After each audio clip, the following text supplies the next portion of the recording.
এগুলো রুটি কি তুমি বানিয়েছো? কার জন্য? তোমার জন্য, ভাইয়ের জন্য, বাবার জন্য, আঙ্কেলের জন্য। ও আমরা 5 জন, তাই 5 জনের জন্য 5টা রুটি। আচ্ছা ঠিক আছে, তুমি আরো সুন্দর করে রুটি করো। হ্যাঁ আমি এখানে। Good morning friends and welcome back to my channel. সবাই কেমন আছো? আশা করছি মহান আল্লাহ তাআলার অসীম রহমতে সবাই খুব ভালো আছো। আলহামদুলিল্লাহ আমিও ভালো আছি। এখন ঘড়ির কাঁটায় 7:30 বাজে। তো আজকের ব্লগটা তোমাদেরকে সাথে নিয়ে এখন থেকে স্টার্ট করছি। আই হোপ যে আজকের ব্লগটা তোমাদের ভালো লাগবে। ভালো লাগলে প্লিজ একটা লাইক করে দিও। আর আমার পরবর্তী ভিডিওগুলো দেখতে চাইলে চ্যানেলটা সাবস্ক্রাইব করে নিয়ে বন্ধু হয়ে আমার পাশে থেকে যেতে পারো। আজকে সকাল সকাল সংসারের অনেকগুলো কাজ আমি অফ ক্যামেরায় সেরে নিয়েছি। তো আজকে একটু এক্সট্রা কাজ করব, মানে একটা বেডরুম ডিপ ক্লিনের কাজ করব। তো সে কারণে ভাবলাম নাস্তাটা খেয়েই হাত লাগাই, তা না হলে আবার বড় খিদা লেগে যাবে। আর বাচ্চারাও আছে, ওরাও খাবে। তো সে কারণে আগে সকালে নাস্তাটা সেরে নিলাম। আর ওই তো ঐতিহ্যবাহী খাবার দিয়ে সকালের নাস্তাটা হয়ে গেল আজকে। আর তারপর আমি তো কাজে হাত লাগিয়ে দিয়েছি। পুরো একদিন এক রাত বৃষ্টি হবার পর আকাশটা কিন্তু আজকে বেশ পরিষ্কার, আর সেই সাথে খুব সুন্দর কিন্তু রোদ উঠেছে। তো বৃষ্টি হবার পর এভাবে রোদ উঠলে আমার মন চায় ঘরের সমস্ত কিছু নিয়ে গিয়ে বাইরে ছড়িয়ে দিতে। তো সে কারণে আজকে তো বালিশগুলো রোদ্রে দিব আর ঘরটা ডিপ ক্লিন করে নিব, সব কিছু ঝাড়ামোছা করে। একটা সংসারে একজন পুরুষ মানুষের দায়িত্ব যেরকম টাকা পয়সা ইনকাম করে ঘরে নিয়ে আসা, ঠিক তেমনি একজন মহিলা মানুষের কর্তব্য হলো সংসারে যা কিছুই থাকুক না কেন সেটাকে সুন্দরভাবে সাজিয়ে গুছিয়ে সেই পুরুষটার সামনে উপস্থাপন করা।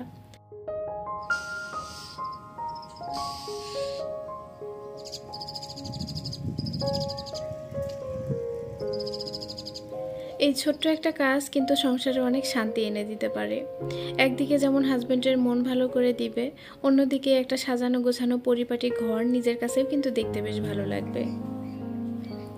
আর ঠিক সেই কারণেই নিজের একটুখানি মানসিক শান্তির জন্য, সেই সাথে হাজবেন্ডের সাথে ভালো সম্পর্ক রাখার জন্য আমার ঘরে যা আছে, যতটুকু আছে সেটাই আমি খুব যত্ন সহকারে রাখার চেষ্টা করি সব সময়। সেই সাথে আরও একটা বিষয় খুব করে বিশ্বাস করি, সেটা হলো একজন স্ত্রী চাইলে একটা সংসারকে যেমন জান্নাতের বাগানে পরিণত করতে পারে, ঠিক তেমনি ওই স্ত্রীটা চাইলেই একটা সংসারকে দোজখের আগুনে পুড়িয়ে দিতে পারে। সত্যি কেন জানি না এই বিষয়টা আমার খুব করে বিশ্বাস হয়। আর ঠিক সেই কারণেই কি পেলাম, কি হারালাম, কতটুকু পেলাম না, এসব নিয়ে কোনো রকম আক্ষেপ না করে সংসারটাকে ভালোবাসতে ইচ্ছে করে, এটাকে আগলে রাখতে ইচ্ছে করে। সংসার জীবনে একসাথে চলতে গেলে অনেক সময় অনেক কথা হতেই পারে, কিন্তু তার সবটা যে হাজবেন্ডের কাছে বলতে হবে এমন কিন্তু কোনো কথা নেই। কিছু কথা নিজেকেও হজম করে নিতে হয়, এতে করে সংসারের শান্তি কিন্তু বজায় থাকে। কথা বলতে বলতে অনেকগুলো কাজ সেরে ফেললাম। ফ্যানটা মুছে নিলাম, সেই সাথে এসিটাকেও মুছে নিলাম। আর তারপর দেখো চুলায় গরম পানি উঠিয়ে দিয়ে আমি রুমটা ঝাড় দিয়ে নিয়েছি। আর এখন এই তো বিছানার চাদর, বালিশের কাভার সবগুলো সুন্দর করে ভিজিয়ে দিব। তো গরম পানি কেন করলাম বলো তো, গরমের দিনে, কেননা একটুখানি পানিটা ঠান্ডা ঠান্ডা মনে হলো, সে কারণেই। গরম পানির কথা মনে পড়তে এই যে দেখো একটুখানি পানি মগে নিয়ে নিচ্ছি। তো রান্নাঘরের চুলাটা ঢেকে রাখি একটা কাপড় দিয়ে, তো সেই কাপড়টা এখানে ভিজিয়ে ধুয়ে ফেলবো, বেশ পরিষ্কার হবে তাহলে।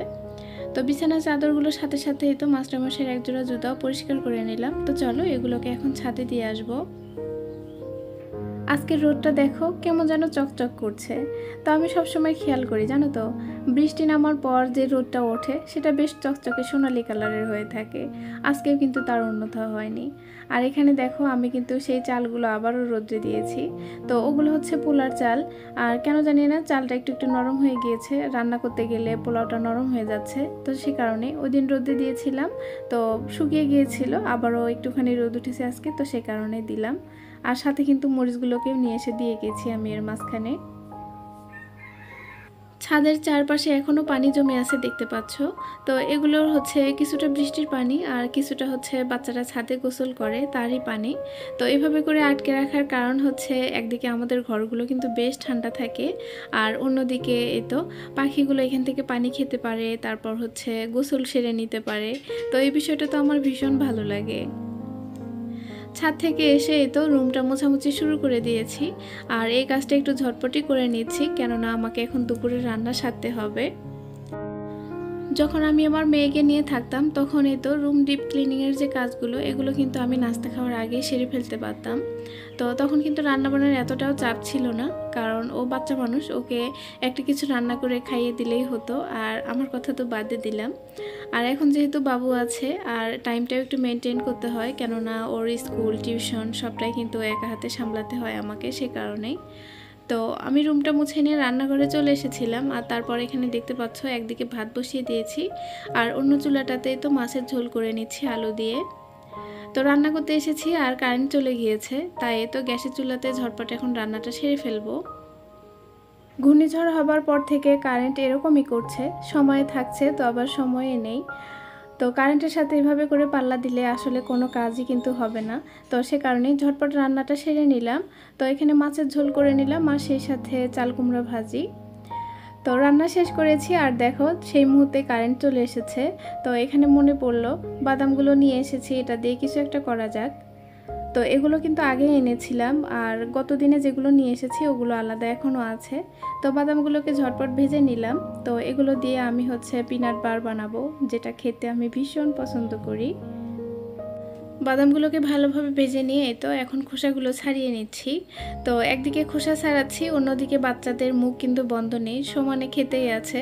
আর খাওয়ার পরে তো যতটুকু ছিল সেটা দিয়েই বানিয়ে নিব। তো পিনাট বার বানানোর জন্য এখানে দেখো কতগুলো চিনির কিন্তু ক্যারামেল করে নিতে হবে। আর হাতে যে প্লেটটা দেখলে ওটাতে আমি তেল মাখিয়ে সাইডে রেখে দিলাম।